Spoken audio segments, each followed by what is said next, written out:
Alberto Tosofei, Venezia in numeri, una storia millenaria. Parliamo di una città che conoscono tutti al mondo, che tutti sognano di visitare almeno una volta nella vita.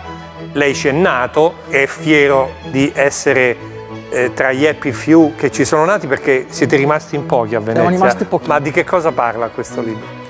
Il libro nasce dal pretesto di celebrare il 1600enario della città. Venezia nasce leggendariamente il 25 marzo del 421.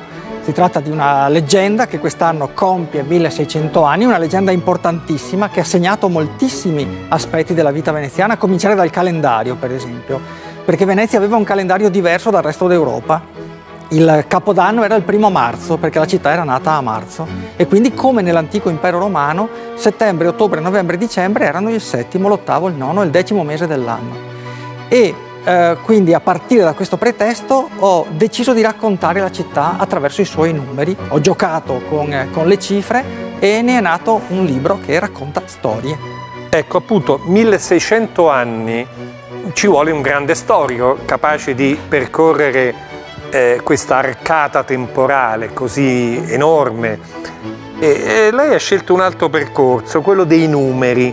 Venezia è stata la prima città in cui si è votato sostanzialmente, ha inventato un sistema elettorale, è la prima città in cui storicamente si proteggono le idee, il primo brevetto al mondo, è la prima città nella quale prendono vita delle leggi che regolamentano il lavoro minorile, siamo alla fine del 300.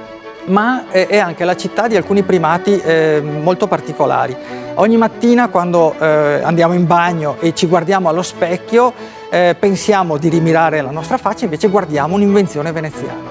Lo specchio come superficie riflettente viene inventato a Venezia nel 1540 ed è un business. I veneziani non sono dei benefattori, sono dei grandissimi mercanti, e nel corso del 500 uno specchio veneziano con cornice d'argento costava come 3 dipinti di Raffaello, questo per dare anche la dimensione, insomma, del business.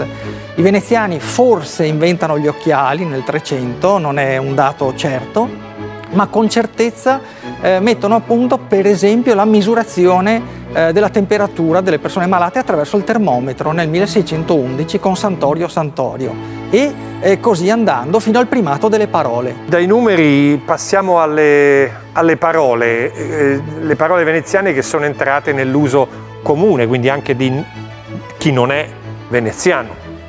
A cominciare dal semplicissimo e come dire, cordialissimo ciao, che altro non è che schiavo vostro, sciavo vostro in veneziano, contratto, a parole che ai noi sono diventate di uso molto comune nell'ultimo anno, come lazzaretto e più facilmente quarantena. Il lazzaretto è un'invenzione veneziana proprio ed è parola veneziana. La quarantena è nient'altro che quarantina in veneziano. Sono i 40 giorni che gli equipaggi al lazzaretto nuovo, che è un'altra invenzione perché è la profilassi, no? E i giorni che trascorrevano per verificare se non vi fosse l'emergere di una qualche pandemia.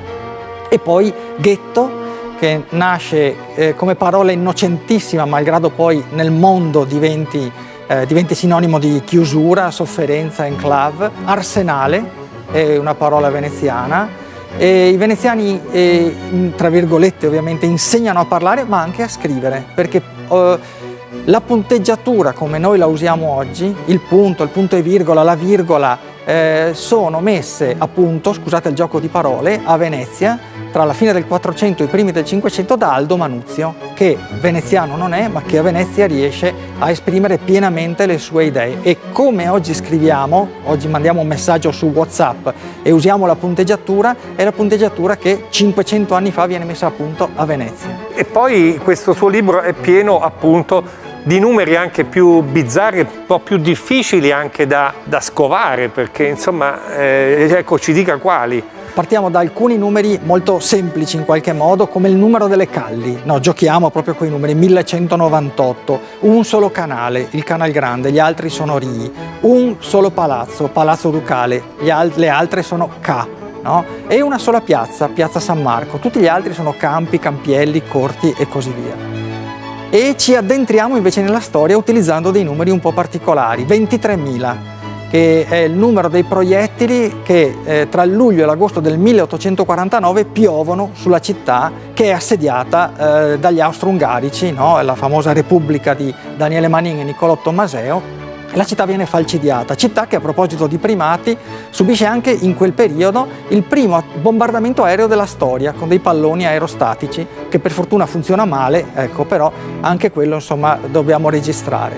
11.654 è il numero delle cortigiane ufficiali registrate da uno storico molto celebre in città che scrive una serie interminabile, sono 34 anni di diari, lui si chiama Marin Sanudo, e a un certo momento fa il censimento e ci lascia questo numero così curioso che permette di esplorare appunto l'universo della cortigianeria e, ai noi, quello un po' più sofferente e basso della prostituzione. 343 è il numero che ho scelto per raccontare storie dell'arte e dell'architettura, perché 343 metri quadri misura il quadro più grande al mondo che ricopre l'intero soffitto della chiesa di San Panteon, dipinto da Antonio Fumiani alla fine del 600, ci ha messo 24 anni, e è anche quello insomma un piccolo primato dell'arte che però permette poi di passare a Tiziano, a Tintoretto, a Tiepolo e a tutti gli altri grandi artisti che hanno segnato la storia